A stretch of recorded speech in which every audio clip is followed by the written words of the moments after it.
All right, and joining me on the phone now, good friend of mine, been on this show, this podcast many times, the head coach of the University of Arkansas, coming off a very successful first season and a very anticipated second season coming up. Eric Musselman is on the phone. Coach, how you doing today? I'm doing great, AT. It's great to come on with you. Well, it's great to have you on, Coach. It's great to have you on. And first question, you and I were just talking a little bit off air, but I feel like I know you reasonably well at this point. And you don't strike me as the kind of guy that's going to sit well during a quarantine time and a time where everybody's supposed to lay low. I mean, obviously there's serious societal issues and all that stuff, and you guys certainly had to continue to recruit and do those things. But how have you been passing some of this time? Because I would assume that you've had more time this spring, frankly, than you probably have ever had before between less travel and all that kind of stuff. There's no doubt. I mean, I'm still fortunate to be one of the people that can come in the office.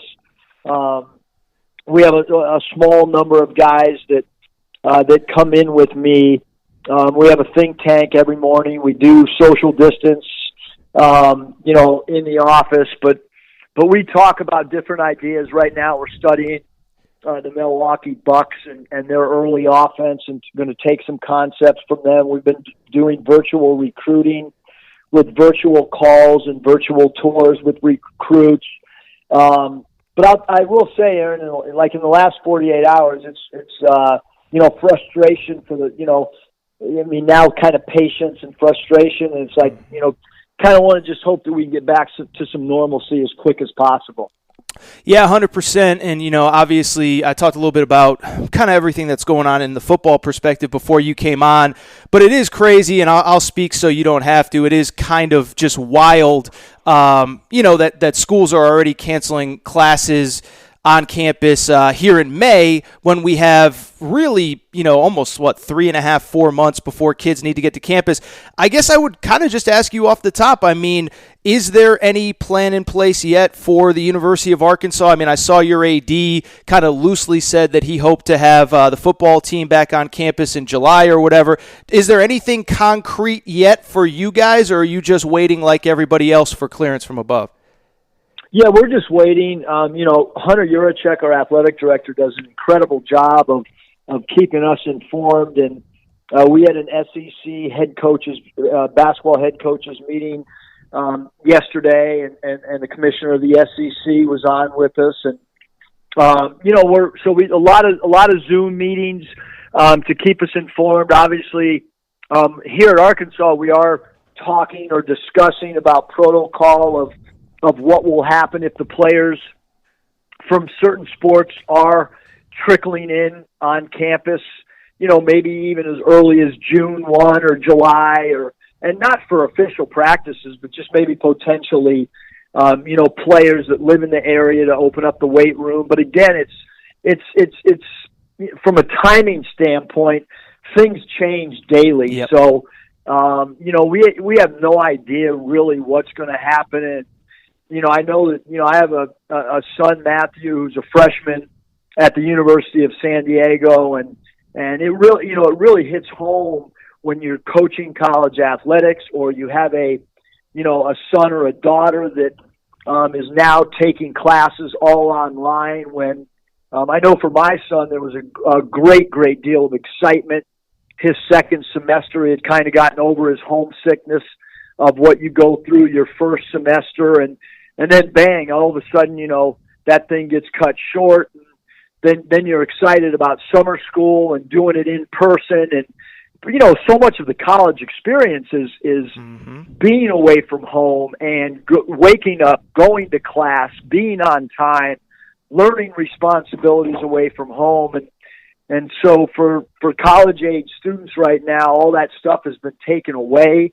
The other night in our neighborhood, Aaron, I spoke at, there was 12 University of Arkansas students that had graduated. In the backyard, we had a graduation ceremony. I was the keynote speaker for 12 students. But you know what? Danielle and we jumped back in our golf cart to drive back home, my wife and I, and we were kind of emotional that, wow, that's that's their graduation was in a backyard with 12 of their friends, and how different that experience is. And so there's all these things that are going on all over the world that, that are just so much different than what's our world really going to look like once we get back to normal, which I don't know if there'll ever be a normal of what we thought of what the world was like 100 days ago. No, I don't disagree at all. You mentioned kind of having think tanks and thought process and all that stuff. If your AD or if the governor or whomever did give you the green light, I mean, have you talked about what even an informal practice might look like in terms of, one guy on one basket with one coach? I mean, have you gotten that far down the road yet? I mean, what I'm trying to do, AT, is just study what the NBA is doing. Sure. And I was actually on with an NBA general manager today, and we kind of talked. I think that the NBA is becoming more optimistic of late. Meaning maybe the last 3 days there's been a little bit more optimism than there was, but certainly the notes that I'm taking and putting together are like one guy at a basket. The rebounding coach has a mask on. Obviously the washing of the hands immediately after the workout's over. No more than maybe one player per basket. But that's just stuff that I'm gathering from NBA teams, and by no stretch is that protocol that's what's happening on our campus or anything in the future. That's just more intel that I'm trying to gather and be able to give feedback if and when we get to that point. Very good. Well, one of the reasons I want to have you on, I always love talking with you, but I mean, there is some just real buzz about what you guys were able to do on the recruiting trail. Number 6 ranked class from the high school ranks, a couple sit-out transfers that were on your roster last year that are getting eligible, a couple guys that are grad transfers. And really quick, I guess I would ask before we even get into next season, when you look back on this 2019-2020 campaign, what are your thoughts overall? I mean, obviously, strong start, injuries in the middle, all that kind of stuff. I will say it was ironic. I was thinking about this today. I mean, if I had told you in November that you'd be playing in the final SEC game of the season, you would probably have been pretty excited about it. Unfortunately, it didn't really work out the way we all planned. But just in general, your thoughts on this past season, some incredible progress. And like I said, unfortunately, it's funny, and I'll finish this question in a second, but, I had Mason Jones on probably about 3 or 4 weeks ago, and he talked about the disappointment of feeling like the roster was just finally getting healthy again late in the season, and he felt like you guys could really make a run in Nashville. Just, that's a long-winded way of me saying, what are your overall thoughts on 2019-2020? Yeah, Aaron, I mean, we're really proud of, because there's so many things that go into your first year with the program, and you try to establish an identity. You try to, play every night where somebody could be sitting on their couch, whether it's somebody sitting in Fayetteville, Arkansas, or Little Rock, Arkansas, or Rapid City, South Dakota, or San Diego, California, and they watch the Razorbacks play and they can understand the theme or the style we're trying to play with. Sure. We definitely did get that across, and then And you want to develop a brand of kind of who you are, who you want to be, and where you're going. And we certainly felt like that was the case.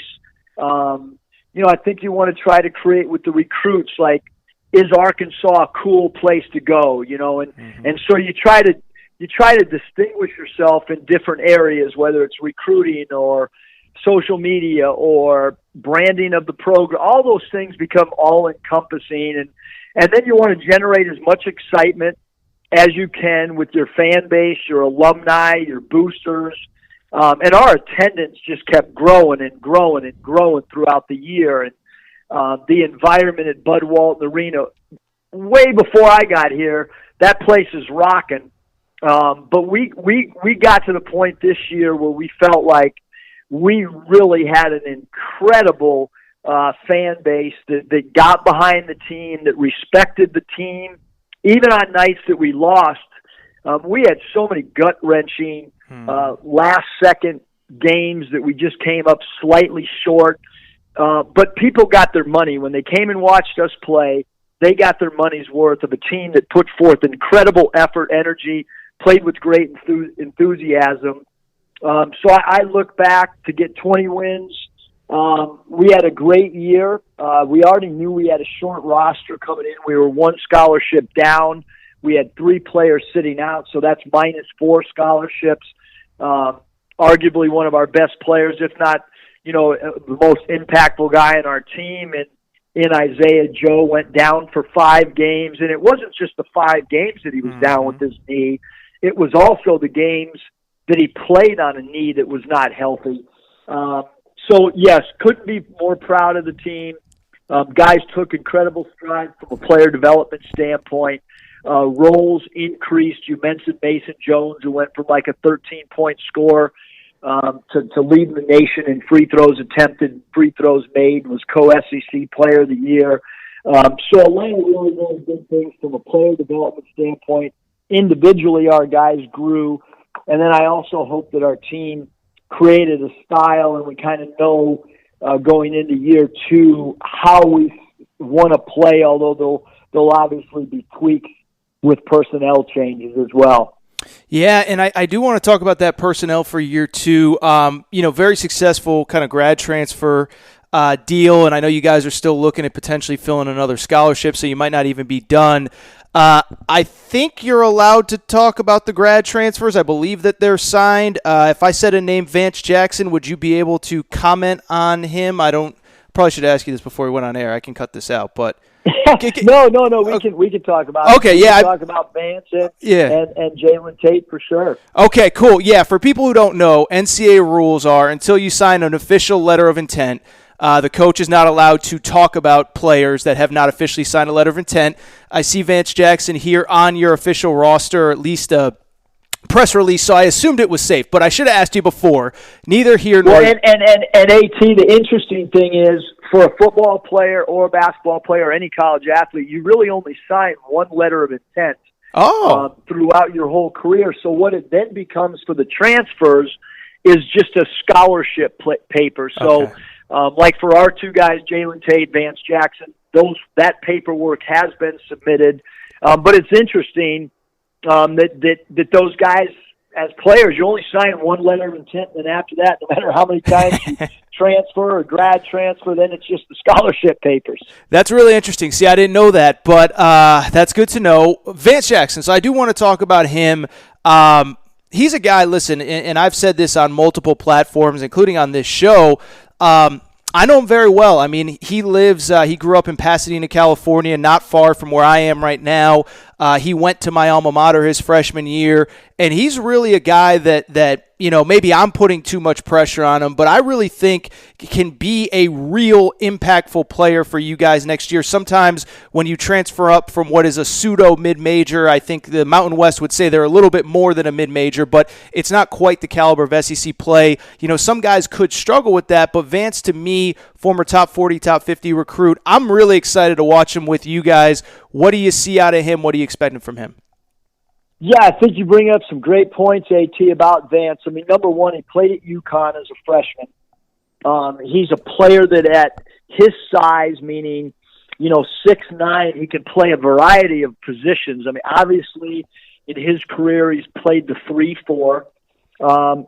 He might not want to hear it, but I think he can create mismatches for short stretches at the 5. Sure. And I think when he's done playing college basketball, I think he can play some 2. I think he's that versatile where Vance can play 4 different positions, every position but the point guard. But then you talk about that, we actually see him as a guy who can play a little bit of point forward, where he can make passes, he can put the ball on the deck, he can shoot the 3, and we he's a proven player. I mean, again, 8 points a game as a freshman.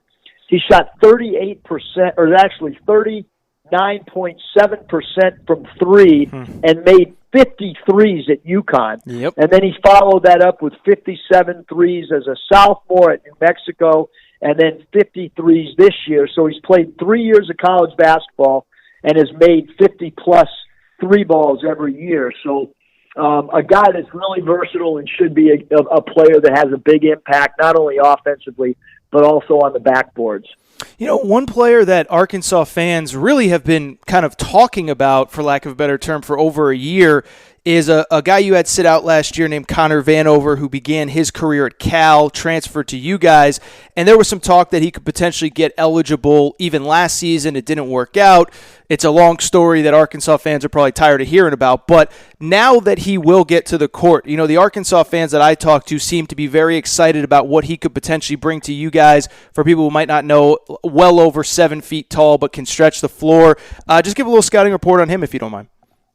Yeah, so Connor, 7'3", 230 pounds, averaged almost 8 points a game as a freshman at the University of California, Berkeley. Another guy from a three-point standpoint. You know, you think of a 7'3" guy, you do not think of a player that's a three-point shooter, but he was 27 of 76 from three as a freshman. So he shot 36% from three. Very good shot blocker because of his length. His big thing is just basically a strength standpoint. And, you know, we thought that he had an incredibly compelling case to try to be immediately eligible, AT. He was coming back to the state that he grew up. California's a long way, obviously, from Fayetteville. And he just did not get the support of the waiver. And so he sat out. And I think it's so interesting because we're reading about so many players, and the rule is still in place that you sit out if you transfer, if you're not a grad transfer. But yet so many people are saying, you know, players are going to be eligible and people are going to support it. I just think, wow, we had a player come back to his home state. He was made to sit out. His father put together incredible amount of time and energy and overly detailed. I mean, we've been doing the transfer thing for a long time. I have never seen a more detailed case that they, meaning the Vanover family, put forth. And, you know, Connor's mom played basketball here, so he truly was coming home. And he sat. His waiver was denied. So I'm so anxious to see which guys are going to get immediately eligible. Last year, we've kind of been doing a case study on some of the 12 guys, or we've zeroed in on 12 guys that did become immediately eligible. We're gathering facts on how and why they did and why others did. Very, very interesting to really dig deep into that. So real quick, and I was going to ask you, but now that you bring it up, I'm kind of curious. I mean, like you said, since you've gotten to the college level as a head coach at Nevada about 6-7 years ago, you know, you've targeted the transfer market as a way to either upgrade talent, bring in talent, bring in talent maybe at Nevada that you might not have been able to sign out of high school. Where do you stand on the one-time transfer rule? Probably doesn't sound like it's going to get passed this year, but down the road, I think there's compelling cases for both sides. It's certainly more fair to the student athlete and all that kind of stuff, but it does also put a lot of people in a lot of predicaments. You know, it leads to some really potentially bad decisions for players. Have you given the time to think about what the no sit out policy might at least look like for you guys or for college basketball as a whole? Yes, certainly. You know, and I agree that, you know, I don't know what will happen this year. I think in the near future that will be the case. I'm in support of players having flexibility. I think that's a fair rule. Again, whenever that goes into play. Look, I obviously I coached at Nevada. I got an opportunity at Arkansas. I took that opportunity, but there was players that came to Nevada, and I didn't get an opportunity to coach them. There were some sit-out guys. There was players like Lindsey Drew, who had played for me for 3 years and then had to rehab with 2 hip surgeries and an Achilles tear. And I took an opportunity that my family and I had discussed. So I had the flexibility to go to coach at another place, and certainly feel like, if coaches can do it, if administrators can do it, that players should be able to do it. And it's hard for coaches to change jobs. It's hard for players to transfer. I do think that, when you give people options, to make decisions, especially young people at the college, like there's going to be some transfer decisions that are probably poor decisions, and then there's going to be others that are really good. But through all decisions, having worked for Chuck Daly, one of my favorite lines that Coach Daly used to say is, every decision's 50-50 when you make that decision, and you never know until time passes if it was a good or a bad decision. And so, I think that one way to look at this transfer situation is, guys are going to, they're going to have to own up to their decisions, and they'll look back at those as lifetime decisions that'll help them later in life as well. So real quick, you mentioned Chuck Daly, and I was thinking about you as I'm watching this Michael Jordan documentary over these last 4, 5, whatever weeks it is. I looked it up. I weirdly think that a lot of your career in the NBA did not overlap with his. Like, you came in when he retired the first time, and then you were doing some other stuff, and then you came back towards the tail end. But I'd be remiss if I didn't ask, because I know there were times that you were in the NBA when Michael Jordan was a part of that league and really at maybe mostly the height of his powers. One, do you have any good Michael Jordan stories? And two, just what have you made from this documentary overall? Because I'm guessing for most of your players and most of the people that you deal with, it's maybe the first time they're really getting to experience that guy outside of a YouTube clip or something like that. Well, one, watching The Last Dance has been awesome because I now know how lucky I am to be married to Danielle, because she's watching the clips and she's like, there's Gary Payton. She knows every guy. There's Sean Kidd. So I know that I have a wife that's got high basketball IQ. That's been proven. Yes. Through watching this with her. But yeah, I was that team. I was actually with Chuck Daly, and Horace Grant played for Orlando. Chuck Daly was the head coach. Brendan Surr. So I played against Jordan. And obviously our Jordan rules defensively at Orlando did not work like the Detroit Pistons Sure. Jordan rules because of personnel. The one year I think we went 1-4 against the Bulls with Coach Daly. And then when Michael Jordan was with the Wizards, we played him twice when I was the head coach at Golden State, and we were 2-0 against him. Actually, one game, Earl Boykins, who's on staff, had 16 and torched them in the fourth quarter. But you're talking about probably the greatest competitor. Mm-hmm. I thought the last episode, AT, when he said we need to take a break, and he teared up when they were talking about, he was talking about, I'm not here to be my teammates' friends. I'm here to push them and win. And you know what? Like, when you're a coach, when you're a leader on a team, when you're a leader of a corporation, you got to make a lot of hard decisions. And it's easy to be liked. The biggest thing with Jordan that was cemented was he didn't care about being liked. Mm-hmm. Neither did Kobe Bryant. He cared about being respected and trying to win. And win, whether he pushed guys' buttons to the breaking point almost. Look, the dude wanted to win. That's what he was paid to do. And he's one of the greatest winners of all time because of his competitiveness and not really given much worry about likability, more how do I win this particular 48-minute ball game.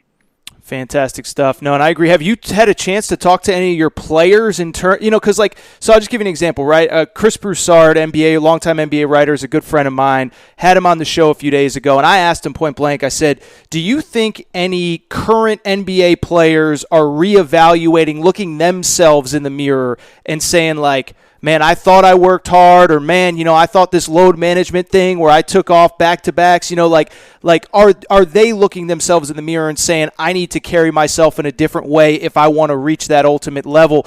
Have you had a chance to talk to any of your players or young people or whatever as far as their response? Because I just feel like across basketball, whether it is even from the high school level straight to the NBA, I think there's a lot of people looking themselves in the mirror thinking, I was doing this one way, I was talking about the Mamba mentality or the MJ mentality, but I haven't really been living it.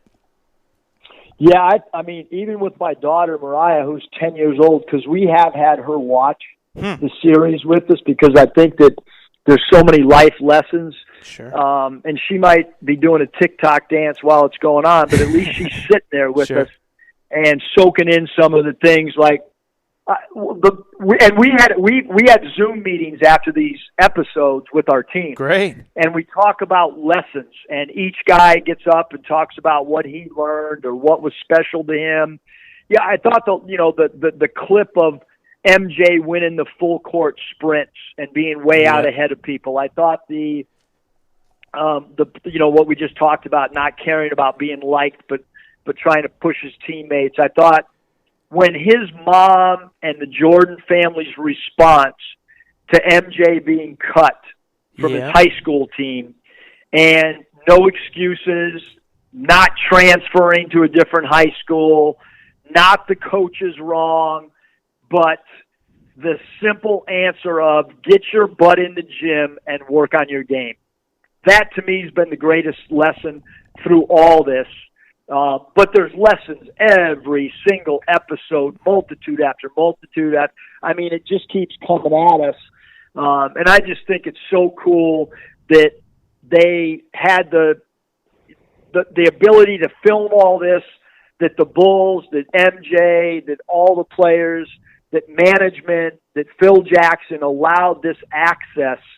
And what an incredible time. If this thing was released 200 days ago, it doesn't get 1/100th of what it's getting right now. And so it's been great for any athlete, I think any young person to watch. There's just incredible lessons about being a teammate, about being a winner, about going hard, about not taking days off. All those things are great to see. Fantastic. We're doing the thing that we always do where we're going long here. It's become sort of a tradition every time we hop on the phone. So I'll let you out with this question. I didn't really ask even about – I talked about a couple of the freshmen in terms of your 2020, 2021 roster. I talked about a couple of the transfers. Is there anything else you really want to add either about the freshmen, about the roster as a whole, about expectations? It seems like fans are certainly excited. It's early. We know that it's going to take some time. Just any parting words about your excitement or anything about the 2020-2021 roster? Yeah, we're excited, AT. We are. We talked a lot about Vance Jackson, but you talk about Jaylen Tate, who's an incredible defender. He's got great length, a guy that we think is really going to have a big-time impact for us. And then obviously the four incoming freshmen, KK Robinson, Devo Davis, Moses Moody, Jalen Williams, four guys that were a top 10 recruiting class for us. And Moses Moody is a guy that can knock down shots. He's got great length at 6'7", 200 pounds. And Devo Davis is great off the bounce and creative with the ball in his hands. KK Robinson's a point guard with great speed. Jalen Williams, a 6'10" kid who can shoot the ball, put it on the deck, post up. And then J.D. Note is a player who sat out for us from Jacksonville that we think is going to be able to really have a breakout season. He was 2 years in the A-Sun at Jacksonville and is a really, really good scorer. He can play a couple different positions. And then we need, guys like Desi Sills to continue to improve. He'll be going into his junior year.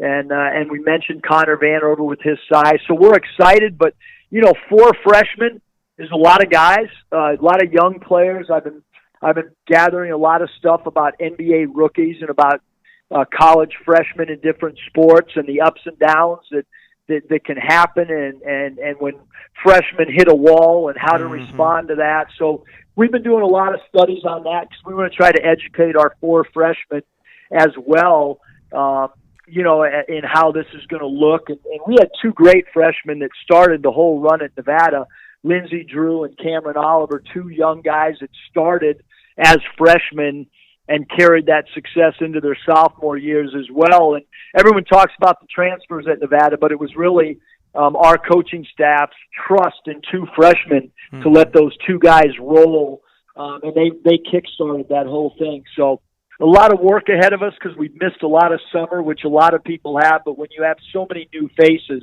the missed time is really going to be costly to us.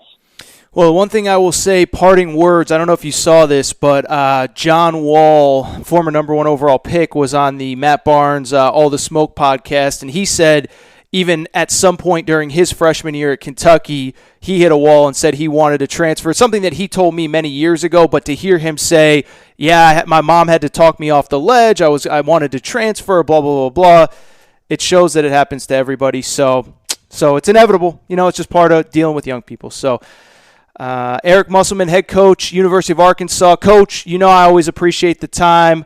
Thank you. Best of luck. Stay safe, and hopefully next time I talk to you, you'll have kids on campus. We'll be talking about a season ahead. I appreciate the time. Hey, T, it's always great coming on with you. I appreciate you having me.